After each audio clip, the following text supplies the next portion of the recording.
Saudara, hari ini tim hukum TPN Ganjar Mahfud mendaftarkan gugatan perselisihan hasil pemilihan umum atau PHPU ke Mahkamah Konstitusi.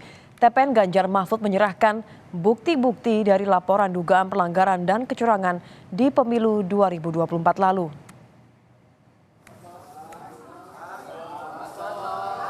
Kedatangan TPN Ganjar Mahfud di Gedung 3 Mahkamah Konstitusi pada pukul 16.25 waktu Indonesia Barat. TPN datang tanpa dihadiri Capres-Cawapres nomor 3 Ganjar Mahfud.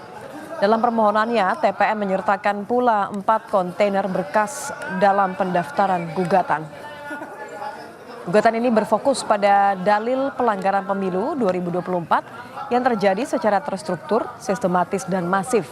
TPN juga menyebut seluruh dugaan kecurangan berawal dari nepotisme yang berujung penyalahgunaan kekuasaan.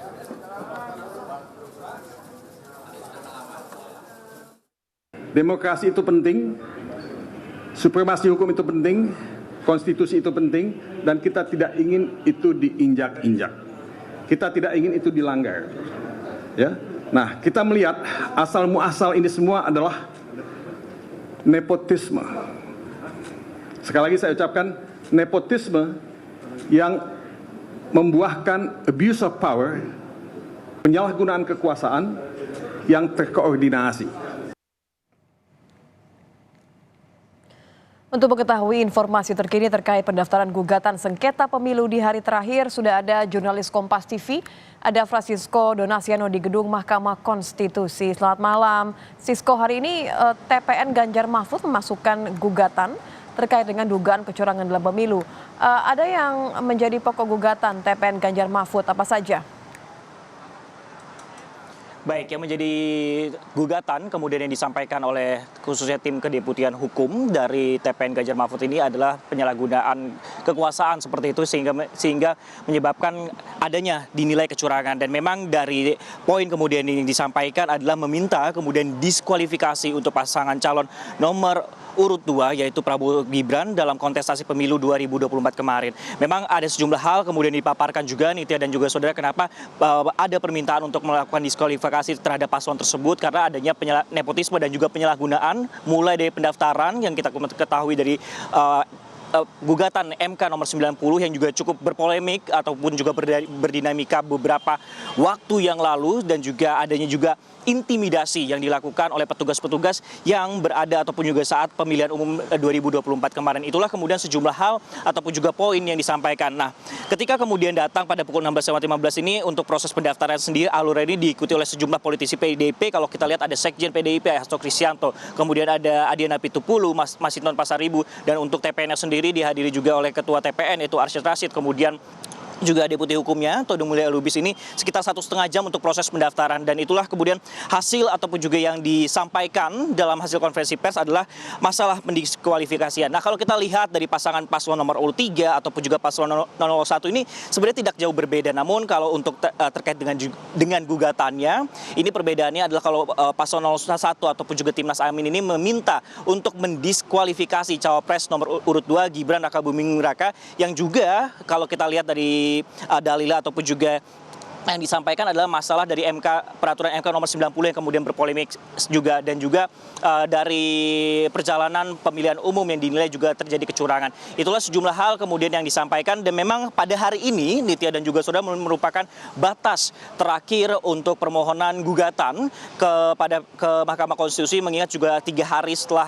hasil rekapitulasi atau pengumuman rekapitulasi yang dilakukan oleh KPU RI pada hari Rabu yang lalu. Nah, kalau kita lihat ataupun juga berproses selain di Gedung 3 Mahkamah Konstitusi, juga di Gedung 1 ini di Mahkamah Konstitusi juga berlangsung juga adalah pengajuan ataupun juga permohonan untuk gugatan PHPU untuk pileg. Nah, kalau kita lihat ataupun juga kami pantau hingga nantinya ditutup pada pukul 22:19 waktu Indonesia Barat, makin malam semakin ramai ini dan juga saudara. Ini terlihat bahwa sejumlah baik itu DPRD, DPR, kemudian juga partai juga kemudian mengajukan permohonan gugatan seperti itu juga terpantau hingga malam ini. Setidaknya juga kalau kita lihat ada pendaftaran secara online ataupun juga secara datang langsung seperti yang dilakukan oleh peserta pemilu 2024, sehingga kita memang masih nantikan bagaimana nantinya dinamikanya sendiri baik dari Pilpres ataupun juga dari Pileg. Nitya. Sisko, kalau kita lihat artinya kan ini satu langkah sudah dilakukan oleh TPN. Apa langkah berikutnya yang akan dilakukan oleh tim pemenangan Ganjar Mahfud? Nah, kalau kita tadi juga dengarkan, memang ketika melihat Pak juga pada tahapan di MK sendiri, Nitya dan juga saudara, ini akan pemeriksaan pendahuluan terlebih dahulu sebelumnya nanti akan dipersidangkan hingga menuju kepada keputusan akhirnya itu pada tanggal 22 April. Itu sesuai dengan jadwal. Nah, dari tim TPN Ganjar Mahfud juga mengumpulkan sejumlah bukti ataupun juga sejumlah saksi yang juga akan ditambahkan rencananya pada hari ini juga untuk mengumpulkan bukti-bukti yang setelah sebelumnya ini juga disampaikan pada sore hari tadi.